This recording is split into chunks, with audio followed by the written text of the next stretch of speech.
Should you live in Portland or in Vancouver? If you're thinking of moving to Portland or Vancouver, today we're going to go over 5 ways to distinguish the two cities using my unique crest model. This goes over the culture, the real estate, the education, the safety, and the things to do. We're also going to add in taxes, since that is a huge reason that people move to one area or the other. I have lived in both Portland and Vancouver, so I am unique from all the other channels in that I've lived and breathed in both areas. Let's get going.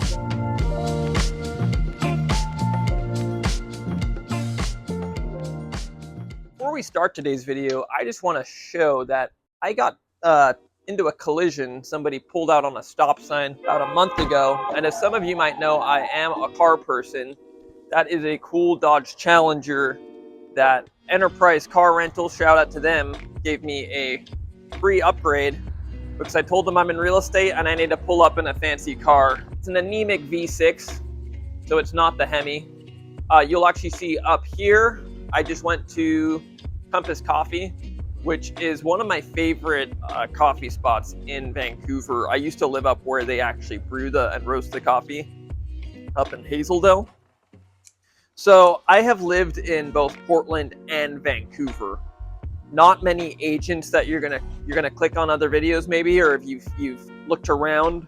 Most agents haven't even lived in Portland for more than 5 years, let alone are they bringing the experience of having lived in both Portland and Vancouver. So the advantage of watching today's video, and if you ultimately end up wanting to tour around and look at homes in their area, is that if you do that whole process with me, I am well versed in all the neighborhoods, and I've worked in both sides of the state extensively. So today's video, we're going to go over 5 things, and it's a model called the crest model that I came up with. It's culture, real estate, education, safety, and things to do. So we're going to evaluate Portland and Vancouver on all 5 of those merits. And it's really not going to be about what I decide on these things. It's really for you to know and for you to make the decision. I'm just here to provide you my take on it. We're going to head to Estes Shore Park and then the River Walk. It's really brought a lot of traction to downtown Vancouver. So starting on that crest model, we will start with culture. And really, as I said, I've lived in Portland, I've lived in Vancouver, and I would say that the culture boils down to this little anecdotal story that I'm going to share with you. So I used to have a drum set when I was in Vancouver, had it in the garage, and I used to go banging on the drums until, 8 or 9 o'clock. But one Friday evening, I was feeling extra spicy for somebody in Vancouver, and I decided to go to like 9:30. And the neighbors, I was friends with the neighbors. I really liked them, but they decided to throw a rock at my garage because I dared, play on the drums until 9:30. And I think the noise ordinance does kick in at 9, so I probably was breaking or bending the rules there. But I think, and that's not to say that if you move to Vancouver, you're going to have neighbors throwing rocks at your garage. I just think they were a little bit more passive.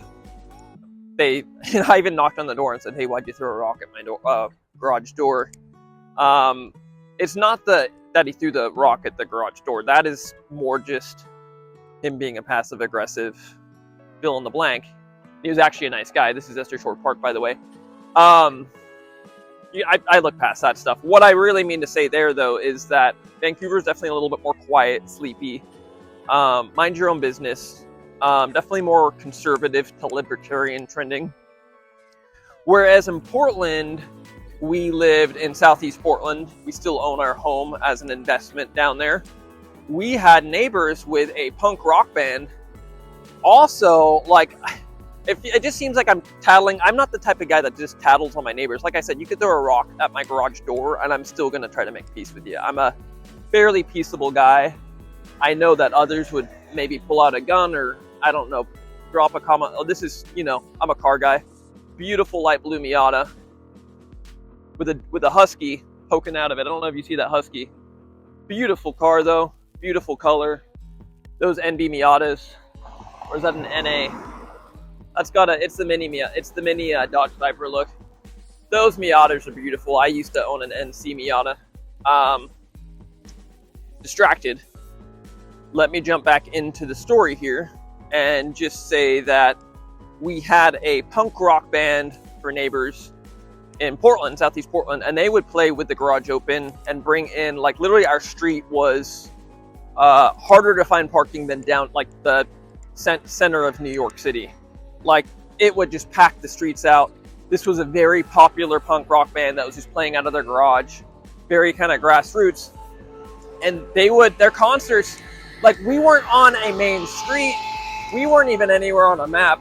Like, if you knew where our investment property was, and it was our primary residence back then, we had 3 kids at the time, you would look at the map and be like, who the hell, like, it was just that, like a hole in the wall, like, little neighborhood, and they were just rocking out. One night we were getting home from a friend's house. We were having a game night at, it was 10:30 or 11, and the band was going strong. The street was packed out. And the thing that we noticed was we were pulling up to our house, and there was a car, like, really, like, I think it was right in front of our house or right in front of our neighbor's house. And there was 3 people on top of each other, like, in a ball, just, making love, whatever, kissing, making out. Just a definitely not something you'd see in Vancouver, is what I would say. And likewise, you're more than likely gonna have somebody who doesn't care that you're drumming until 9:30 in Portland, let alone 1 a.m. Now, they eventually did get shut down, and honestly, they were really nice people. They weren't like jerks that were just rocking out till 1 a.m. and they were like, F you. They actually sent me a Christmas card one time, and they said, sorry for all the noise, you're an awesome neighbor. Like, really cool people. And I'm gonna say this again because I don't want you guys to get a takeaway that there's just bad neighbors in both towns. Those are 2 of, like, some of the worst examples. Like, and I don't want to say worst.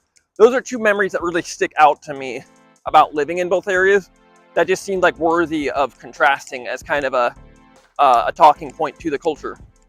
Like, Portland is definitely more progressive than Vancouver. Vancouver is a little bit of some say an escape, some say an offshoot, kind of both, of Portland politics and the big city crowd. A lot of people did move to Vancouver and have moved. There's been a bit of an exodus. And another anecdotal piece, which is more statistical and objective than anecdotal, is that I've only had one time of the hundreds of homes that I've sold, have I ever had a client move from outside of Multnomah County, but a neighboring one, into Multnomah County. I had a client that moved from Washougal to Gresham. So it does happen. But generally speaking, there's kind of if somebody lives in Multnomah County and still wants to live in the Portland area, I've noticed a lot more that they're moving outside of the county, and the people that are moving into Multnomah County either already live there and they know they love Portland and they want to stay there, or they're coming from out of state. Like, let's say San Francisco is very common and they already know the big city. But I'd say that the people moving to Clackamas County, Clark County, Washington County, I guess that you could say they're escaping Multnomah, I think they just kind of realized that Portland is a bigger city than they signed up for, and it's had some bigger city problems than they really want to deal with or to live with at that stage in their life. So there is that cultural difference when it comes to where people move and why. So yeah, Clark County is definitely just a lot more mind your own business culture. I mean, Portland is too, but just in a different way. And hopefully that story kind of helps highlight that. Of course, if there's any questions on very specific things about what is the culture like, feel free to drop a comment and I'll be happy to answer it. I do reply and respond to comments all the time. So now we're going to move on to the second aspect of the CREST model, and that is looking at real estate and real estate prices. You will actually notice that starting in about 2019, the average price of a Vancouver area home overtook the average price of a Portland area home. And I think that has a lot to do with the exodus that I spoke about in the culture aspect of things, in that there were enough people making the shift, and Vancouver is still a small enough area that that supply versus demand definitely came at a slight premium to live in really any offshoot neighborhood of Portland, because Clackamas County comes at a premium, Washington County comes at a premium, and now Clark County comes at a premium, which, had you asked me the question 10 years ago, wouldn't have been the case. Clark County used to be the cheap, affordable place to move to. And it's not that you can't get an affordable deal in Vancouver, but you're kind of making a trade-off. And a lot of times you're making a trade-off of paying a little bit extra. We're now reaching the waterfront park. You can see the sign right there behind me. That is the I-5 bridge that goes from Portland to Vancouver and vice versa. It's a noisy, there's an airport. Not only is the Portland airport would be just down there, but there's also a Vancouver airport, Port Vancouver Regional Airport. You can see, if you can see it. You see that airplane right there? A lot of Cessnas taking off from downtown Vancouver. So excuse the noise if the audio levels are messed up, just let me know. I know I've had a couple issues with that in the past. I invest in my videos like you invest in your time that you put into watching them. So if there's any feedback on that, just let me know. So to get back into real estate, I'm going to show you a pricing chart here that just kind of shows you where Portland prices have been versus Vancouver. And just kind of going over the history here, you can just see that Clark County just took off a little bit more than Portland has. Obviously, both prices have gone up over time, as tends to happen. But when it comes to kind of the nitty-gritty of real estate boots on the ground, Vancouver was actually, and most of Clark County was built on a swamp. So the one thing you want to know and see in an inspection is make sure your crawl space, really anywhere you buy, but especially in Clark County, make sure your crawl space either has a sump pump or is not in an area that was marshy. I actually had a VA client where we weren't even expecting it, and their townhome was in a flood zone. So you want to make sure that you're not anywhere near those little regional creeks, because it was a tiny creek that you couldn't see from anywhere, not even from the maps. And it comes to find out, we found out like right as we were offering, so it wasn't like unknown, and my client was happy to take it on because it was it was one of those flood zones that was in the X zone, so it was minimal, and we got a nice discount because of it. But just to say, really make sure you know your flood zone maps, especially in Vancouver. We are almost to kind of the apex of the Riverwalk waterfront renovation here. It's really exciting. Beautiful place to walk. If you are thinking of moving to Vancouver, I would definitely recommend, highly recommend checking out this park. So yeah, real estate in Portland, you tend to have older homes that are built before the 2000s, and you'll definitely find a lot more homes built in the 1900s in Portland proper, downtown Oregon City. Vancouver, you're definitely going to see a lot more 1970s plus, and you're going to see a lot more 2000s plus homes. So if you're looking for new construction, Vancouver is definitely developing at a rapid clip and already has. And little offshoot neighborhoods and territories like Ridgefield, Camas, Washougal. Ridgefield is getting a In-N-Out burger installed, a Costco. Pioneer Street is about to get very crazy. And so Ridgefield's another place worth considering if Vancouver is already on your radar, especially if you want a newer home. You know, there are older homes in Vancouver, especially downtown Vancouver, and even in pockets like downtown Ridgefield. But for sure, if you're specifically wanting the old home neighborhood charm, you're going to find a lot more of that in Portland. I mean, you got beautiful historic neighborhoods like Vancouver Heights and downtown Vancouver that still bring you a lot of mid-century to 70s homes where you can get that charm, and really beautiful neighborhoods. Vancouver Heights specifically is kind of slept on when it comes to nice, established neighborhoods where you really just want to have a beautifully, like tons of beautiful remodels done in that area. So yeah, that kind of covers real estate On to education. You're going to have good and bad schools in both Portland and in Clark County. Clark County's got 3 great schools. Hawkinson, Camas, and Salmon Creek are all great areas to move to if you are looking for a really good school system. Portland, a lot of the schools and great schools are going to be on the west side. That's just the money follows the good schools follows the money. So West Portland down into Lake Oswego and Westland are going to be your best bets on schooling there as far as public education, of course. And I've taught at them as English as a second language. I've gone to some of these schools that we're about to talk about. Both cities and areas also have great private school options. Clark County definitely has a lot more of a homeschool, or the government shouldn't be involved in my kids' education as much. And Portland has a lot more. Portland still definitely has some of that, but a lot less. And Portland definitely wants more involvement and more funds poured in. Thus, you will hear that Portland and Multnomah County specifically, taxes are going to be higher because of that philosophy. Now, to get to the private schools, Vancouver's got a ton of good Catholic schools. You've got Sexton or Satan. It's funny. It looks like it's pronounced Satan. It's, a weird way to, I think it's Sexton, something like that. I would always found it weird that a Catholic school was called Satan High School. But anyways, there's also Kingsway, very popular choice. Portland has Jesuit High School. We take our three kids now, starting in September. We go to a private school just 5 minutes from our house. We really love it there. So whether it's public school, private school, homeschool, college, whatever it is, both areas have a lot to offer.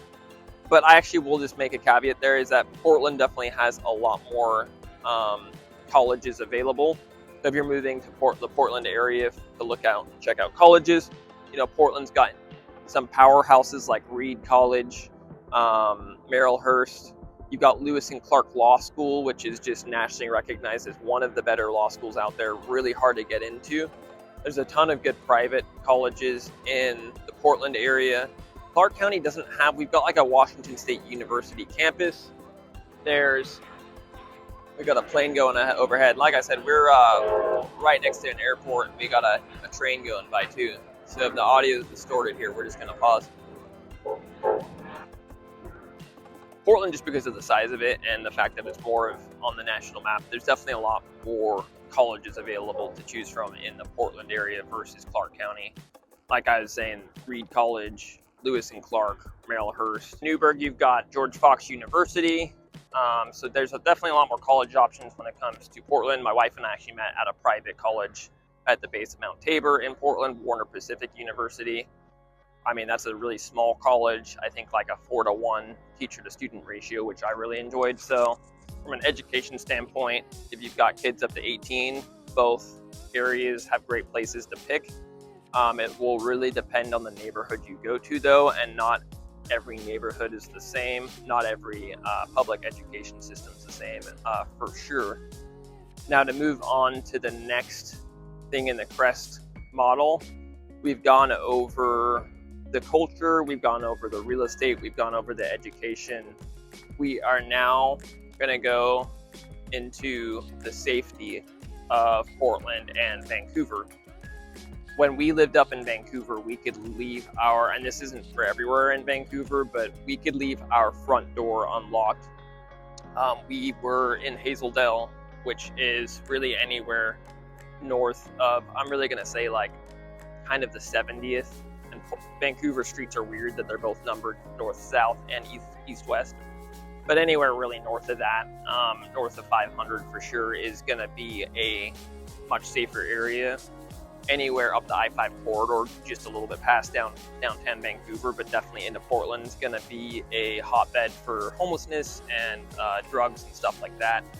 But Clackamas County is similar in that you can find a lot more places to escape when it comes to safer neighborhoods and places to raise a family. So when we were in Southeast Portland, we definitely locked the doors up. We were a lot more vigilant about safety.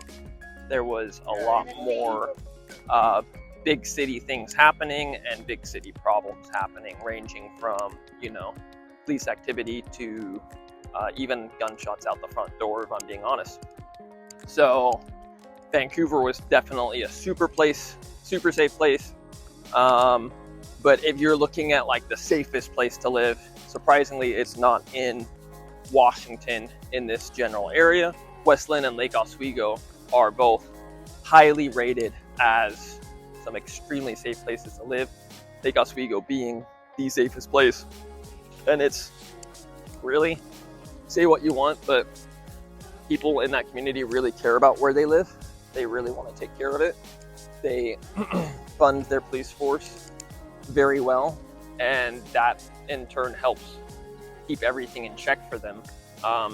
You know, obviously some people are going to diss that as a utopia. East Portland is going to be, and that 205 corridor where Multnomah County is going to be some of the rougher neighborhoods. Our first home was right in that area, and like I said, we did not keep our doors unlocked. We definitely locked them up. Another airplane. Now that we've moved to Milwaukee, we're definitely a little bit less on guard about safety. So I'd really say that anywhere outside of those two areas is great. So I'm actually going to add an extra T into the crest model. I meant to mention it in real estate, but we're actually just going to give an extra T here. We can't finish the video without talking about taxes. That is a huge reason that people are going to make their move and make their purchase decision. Especially for people on a fixed income, it's going to make a huge difference for them on making that purchase decision. So taxes, let's just talk about that really quickly. The thing with property taxes is we're not like California. Our property taxes do not follow the sales price of a home. And in Oregon specifically, they're actually capped. This is a beautiful little water park behind me. So definitely on a hot day, this is a great place to come check it out. You've got a Wild Fin restaurant. I've taken my wife out there. You've got the Shake, a nice little $20 place where you can buy a $20 milkshake. Tons of great breweries down here. So lots of activity happening in downtown Vancouver and the waterfront here. Come check this out if you're considering Vancouver as one of your moves. So when it comes to taxes, your property taxes aren't gonna vary that much when it comes to Clark County versus some of the Portland suburbs, to be quite honest. And that surprises some people. Clark County and Clackamas County are actually very comparable. And like I said, our tax rates are locked in, so you can typically expect to spend about 1% of the sales price on taxes. But in certain areas, like I'm in Clackamas County unincorporated, it's actually 0.5%. So it's really great in that way. There's a squirrel climbing into the garbage can here. Hey, buddy. So yeah, taxes in Clark County, you do not have income tax, but you do have sales tax. In Oregon, you will be paying the income tax, but you won't be paying the sales tax. So there's always going to be a way that they tax you. Really, unless you're on a fixed income, I always tell people don't make your primary purchase decision on taxes alone, because the government's going to find out a way to tax you regardless. And at least in Oregon, as much as Oregon's dogged as being, it is higher taxes, especially in Multnomah County. But at least in Oregon, you can write off or find ways to write off that income tax, whereas the sales tax is locked in. You're not going to be able to really write that off. Now, getting to the last T, we are going to talk about things to do. And this is really one that I'm excited about talking about, because we had kids here, we've had kids in Portland, we've had kids in Milwaukee. And so you want to go and take them out and do some fun things. Whereas Portland is a bigger city, you're going to have a lot more things to do. You're going to have a lot more activities, a lot more brew pubs. There's still quite a lot that Vancouver has to offer. The Salmon Creek Walking Trail, for one, was one of our favorites to always go on. We'll still do it. Obviously, this downtown Vancouver stretch is amazing. The downtown Vancouver library is one of the best libraries I've ever been to. I'm a book nerd, and so I would say going there is always an excellent and budget-friendly way to take the kids out or just go on a date. Obviously, there's all these new restaurants out on this Vancouver riverfront that are excellent. Portland has tons to do. And so Portland's going to have about 5 times the things to do as Vancouver. Obviously Forest Park, Mount Tabor, all of the green space, the rose gardens. You've got the Blazers. A bunny just went by on this trail. So you're right there in wildlife, even though you're in downtown. That's the cool part about being here. But the Blazers, obviously, you got the Timbers. Tons. I mean, Portland is a foodie destination, ranked #1 multiple times in a row, and some of that actually floods into places like Vancouver. You've actually got a lot of Portland-based restaurants that have opened up spots in the Vancouver area. You've got Urban Brewery up here. I think it's called Hub. You've got Petite Provence. You've got a lot of restaurants that have made success in Portland now show up in Vancouver. So you're not even like locked away from all of the great Portland stuff. And obviously it's just one little bridge right there that keeps you from going and doing Portland things if you live in Vancouver. So quite honestly, the things to do in Portland and Vancouver are, to a certain degree, one and the same. You're not limited to just staying in Vancouver. Though I will notice a trend is that a lot of people that move to Vancouver will say there's enough to do in Vancouver and they don't find themselves crossing the bridge all that often. So it is important to note that Vancouver has enough to do, enough restaurants, enough breweries that you could get by. And if you're not somebody that needs, you know, a list of 10 things to pick from to do every weekend, or you don't need a ton of variety, you're okay with kind of visiting the same great brew pubs, you know, the same 4 or 5 brew pubs will do it for you. And I mean, you can even hello there into Camas, and there's some great brew pubs in the downtown sector there. So you can even spread out within Clark County and find some great places and great things to do. Like I said, I went to Compass Coffee in downtown Vancouver, and it can go toe to toe with any of the great roasteries in Portland. So that is things to do in our area. This is gonna kind of bring the video to an end, but if you are deciding between Portland and Vancouver, please drop a comment and sign up for my headhunters list. So if you are thinking of moving to Portland or Vancouver, if you're having a tough time deciding even after this video, or you've made your decision, sign up for my headhunters list so you can stay in the know and get a curated list of homes sent to your inbox. So that way, when the time is right to fly out here, visit our brand new airport, you are gonna be ready and you're gonna have all the homes set up. Thanks for watching today's video. Thanks for coping with my less than ideal hair. I've been sweating a little bit. It's definitely, the clouds broke out. It's been colder than normal. And now with all this gear on, it's gotten a little bit hotter. So we're gonna end on that note. Watch this video next. See you guys. You're gonna hear that the V6 engine doesn't sound so loud. Barely hear it.